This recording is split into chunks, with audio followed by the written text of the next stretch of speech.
Everyone says that they want freedom, but I think if I asked you to define it right now, like legitimately define what freedom means to you, I don't know that you could do it.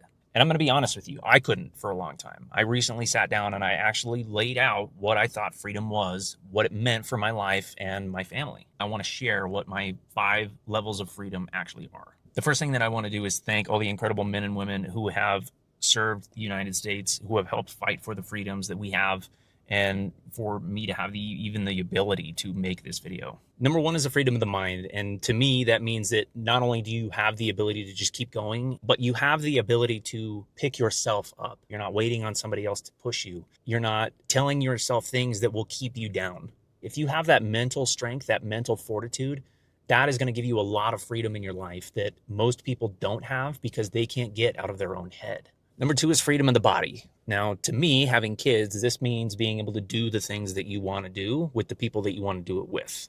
Having the physical capabilities to go do the things that you want, whether that's hiking or playing sports or just wrestling with your kids. I never wanted one of my boys to come up to me and say, hey, can we do this? Can we do that? And me say, no, I can't do that.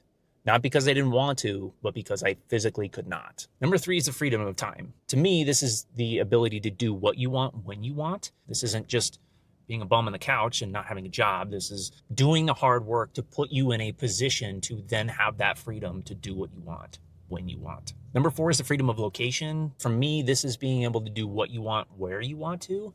This could be being able to work in a different place. You're not stuck in a cubicle. You're not stuck in a desk. You could travel and just explore a little bit more. Having that ability to explore a little bit, get out of your norm, see different spaces and do different things. And number five is probably the one that everybody thinks about, is the financial freedom. I'm not talking about being disgustingly rich and owning an island or having all the big fancy shit. I'm talking about being able to make decisions, do things with the people that you love without having money being the barrier behind you not doing those things. That's the one that almost all of us are trying to get after, right? Having all of these together really culminates what I view as freedom.